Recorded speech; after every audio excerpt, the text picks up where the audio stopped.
Seperti biasa tiap malam Jumat gue bakal ngundang tamu ke studio buat ceritaan pengalaman horor mereka. Selamat malam, Snow. Malam. Silahkan.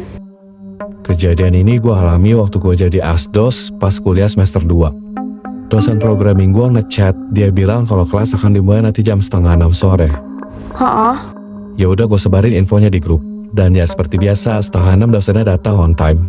Kira-kira setengah jam dosen itu ngajar, gue dapet chat yang ngabarin kalau dosen programming gue nggak bisa datang karena ban motornya bocor di jalan. Loh, terus itu yang di depan siapa? Gak lama dosennya ngechat lagi.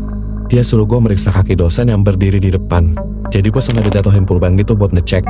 Dan pas gue lihat, ternyata nggak ada kakinya, alias melayang. Hah? Gue buru-buru chat di grup. Gue nyuruh anak-anak keluar kelas satu persatu dari barisan paling belakang tanpa suara.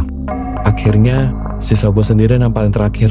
Giliran gue mau cabut, tiba-tiba tuh dosen manggil. Matang. Dia nanya, mau kemana? Gue jawab, oh udah malam pak, saya mau pulang.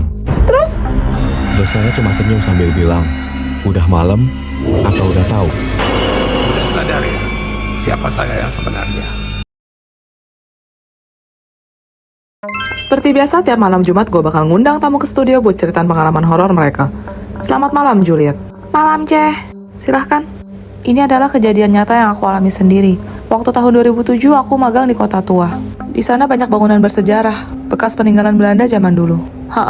Suatu hari aku lagi keluar cari makan siang berdua sama temanku, sebut saja M.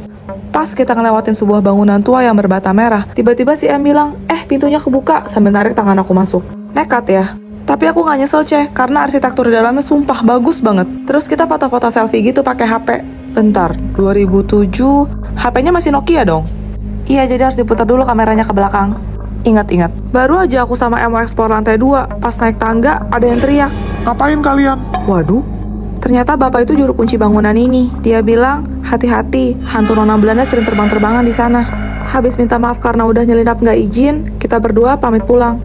Oke, aku sama M lihat-lihat dong hasil foto kita di sana. Terus si M bilang, kok di belakang kita ada bayangan putih gitu? Cuma waktu itu kita pikir, paling itu salah cahaya dan gak ambil pusing. Iya, tapi anehnya sejak kejadian itu, setiap kita ambil foto, bayangan putih itu selalu ada di belakang kita. Serius? Iya, aku udah ganti tempat sampai cabut baterai, tapi tetap aja dia kayak ngikut gitu. Matang.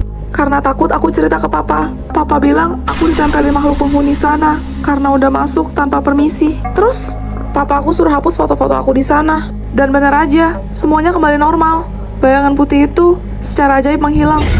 Beraninya kalian masuk ke dunia kami tanpa permisi.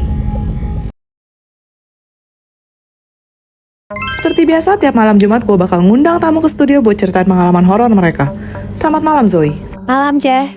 Silahkan. Kejadian ini aku alami waktu aku mau pindah kontrakan. Di sana udah lengkap perabotannya, jadi aku tinggal bawa diri aja.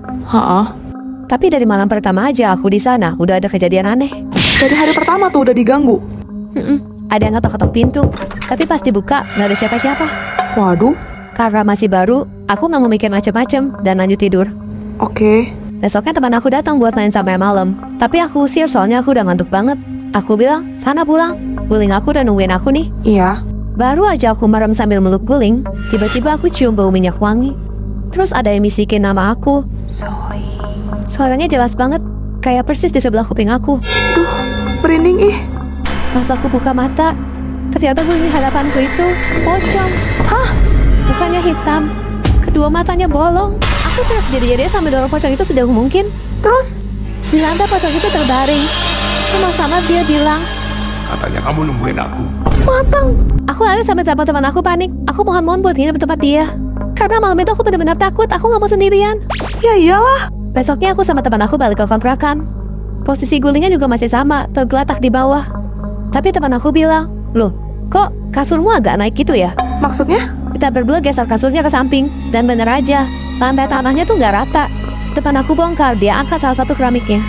Terus dia nemuin ada kain kafan putih terkubur di dalamnya. Peluk aku akan menemanimu saat kamu tertidur. Seperti biasa, tiap malam Jumat gue bakal ngundang tamu ke studio buat ceritain pengalaman horor mereka. Selamat malam, Bung Fian. Malam, C. Silahkan. Kejadian ini gue alamin waktu gue masih kuliah. Dulu gue sempat ngekos gitu, dan kosannya emang khusus buat cowok. Oke. Sebenarnya ada peraturan dilarang bawa cewek.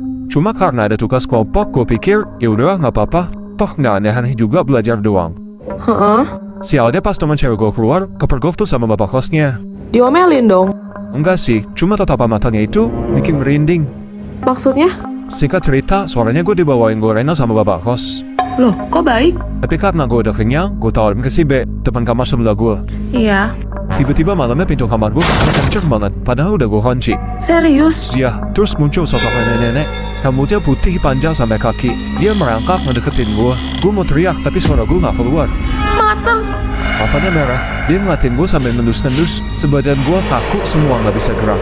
Gak lama dia bilang, bukan yang ini. Hah? Setelah itu gelap, gue gak ingat apa-apa. Gue kebangun besok paginya gara-gara ada yang teriak.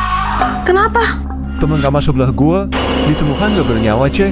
Gue langsung telepon nyokap, gue ceritain semuanya. Nyokap bilang apa? Dia suruh gue beres-beres secepatnya buat tinggalin kosan itu. Karena gue hampir jadi korban tumbal. Hah?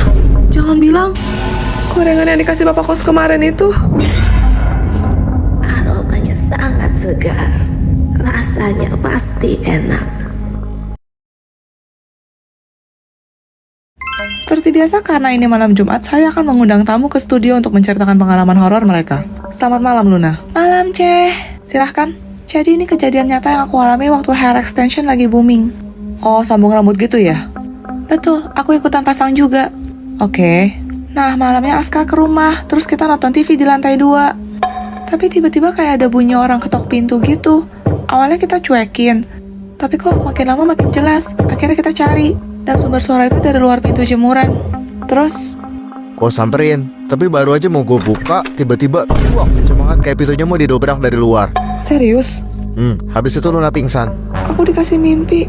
Di balik pintu ada cewek botak pakai gaun putih, dan dia judokin kepalanya terus menerus.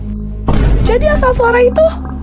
Terakhir dia teriak, balikin! Sampai aku kaget kebangun histeris. Feeling gue udah gak enak. Jadi gue bawa Luna ke salon terdekat buat copotin, dan rambut itu kita tinggal di sana sampai sekarang.